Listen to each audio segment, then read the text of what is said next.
ক্ষমতা আসার বাকি আছে। এখন বিপ্লবের প্রতিবিপ্লব করতেছে এগুলো। আওয়ামী লীগের লোক আমি বলে দিচ্ছি আপনারা যদি আওয়ামী লীগের লোক শিল্প বিল হয় আপনারা এই জাতীয় প্রোগ্রাম করার আপনাদের প্রয়োজন নাই। অর্থাৎ আওয়ামী লীগ ছিলেন, আওয়ামী লীগ যদি না ছিলেন আপনাদের বর্তমান অন্তর্বর্তী সরকারকে 11 সালে হিন্দুরা সব একত্রিত হয়ে বঙ্গভঙ্গ রদ করেছিল, তারা মানে নাই। সেই আওয়ামী লীগ আপনার ভারতের সাথে এক হয়ে এই রাষ্ট্রকে বঙ্গমাতার অঙ্গ সোনা লাগিয়ে এই রাষ্ট্র শাসন করার জন্য এই দেশের মানুষ বুঝতে পারে, আপনার ছাত্র জনতা বুঝতে পারে, বাংলাদেশের ছাত্র জনতা এই আওয়ামী লীগকে হটিয়েছে। অতএব এই আওয়ামী লীগকে রাজনীতি করার কোন অধিকার নেই। আমি বিশ্বাস করি বাংলাদেশের কাউন্সিলর বিশ্বাস করে আওয়ামী লীগ বাংলাদেশে রাজনীতি করার অধিকার রাখে না। আওয়ামী লীগ সকলেই ভারত চলে যায়, তাদের রাষ্ট্র ভারত, তারা সেখানে চলে যায়। আমি আমার একটা দুটো অধিকার লাভ বলে আমি শেষ করবো। ওই মানসিকতার বিচার হবে আপনার মতিঝিলেতে। আমি মুসলমান গণহত্যা বলবো, আওয়ামী লীগ সেই দিন গণহত্যা করেছিল আপনার মতিঝিলে। মানসিকতার বিচার হবে আল্লাহর আমাদেরকে অপমান করেছেন, আমাদেরকে বহাল রাখবেন, সুযোগ দেবেন। আপনার কাছে আমাদের বড় চেয়ার কিছু নেই। আমরা চেয়েছিলাম এদের শান্তি হোক, এদের শাসন রাজস্ব হোক, এদেশের ছাত্র সহায় বৈষম্য আন্দোলনে ছাত্রদের শান্তিতে ফিরে এনেছে।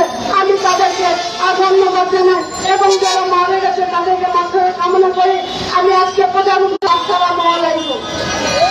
আর কে বলবে? ধন্যবাদ আপনাকে সুন্দর বক্তব্য দেওয়ার জন্য।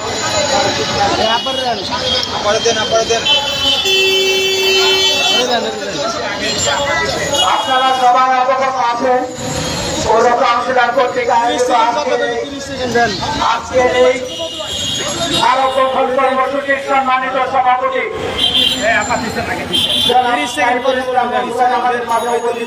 ছিল না এইসব। আপনারা জানেন বিগত 5 তারিখে আওয়ামী সরকারের পতনের পরে বাংলাদেশ কাউন্সিলররা পানিয়ে টানিয়ে তারা তাদের স্ব অবস্থান থেকে তারা পৌরসভাকে জনগণের সেবা দিয়ে গেছে। এখন আপনাদের সামনে বক্তব্য দেবেন জনাব সাইদুল ইসলাম মধু, সভাপতি বাংলাদেশ কাউন্সিলর অ্যাসোসিয়েশন এবং কাউন্সিলর ঝিনাইদহ পৌরসভা ঝিনাইদহ। আমাদের দাবি, আমাদের দাবি, আমাদের দাবি, আমাদের দাবি কাউন্সিলরের পূর্ণ বহাল, কাউন্সিলরের পূর্ণ বহাল। আমাদের দাবি, আমাদের দাবি কাউন্সিলরের পূর্ণ বহাল, কাউন্সিলরের পূর্ণ বহাল। এখন আপনারা মূল্যবান বক্তব্য শুনবেন। যারা অধীর আগ্রহে দাঁড়িয়ে আছেন আমাদের পৌর কাউন্সিলর অ্যাসোসিয়েশনের সভাপতি জনাব সাইদুল ইসলাম মধু ভাই আপনাদের সামনে বক্তব্য রাখবেন।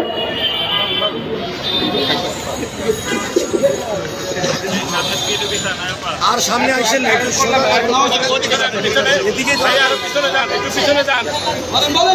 বাংলাদেশ পৌর কাউন্সিলর অ্যাসোসিয়েশন কেন্দ্রীয় কমিটি আয়োজিত আজকের এই মানববন্ধন কাউন্সিলরের সামনে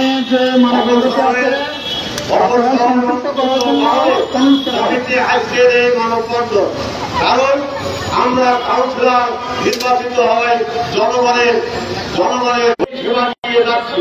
কিন্তু হঠাৎ বর্তমান সরকার আমাদেরকে অপসারণ করল। কি কারণে, কি জন্য, আমাদের অবদানটা কি, এটা আমরা জানতে পারলাম না। আমাদের অপসারণ করে যাদের দায়িত্ব দিল তারা এই পরিবারের সরকারের পক্ষ, তারা এই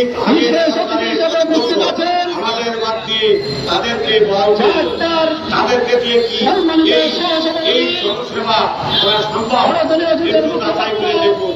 বাংলাদেশে ৩৬টি পৌরসভায় আপনারা যারা যে প্রশাসন করেছেন তারা তাদের পক্ষে কত লোক আর আমাদের পক্ষে কত লোক দেখেন যাচাই করেন। এই কারণে ৭১ সালে ৯০ সালে যে স্বাধীন হইল তখনকার সরকারও কিন্তু ইসলামী সরকার পৌরসভা পুরস্কার বাতিল করেনি। এই সরকারের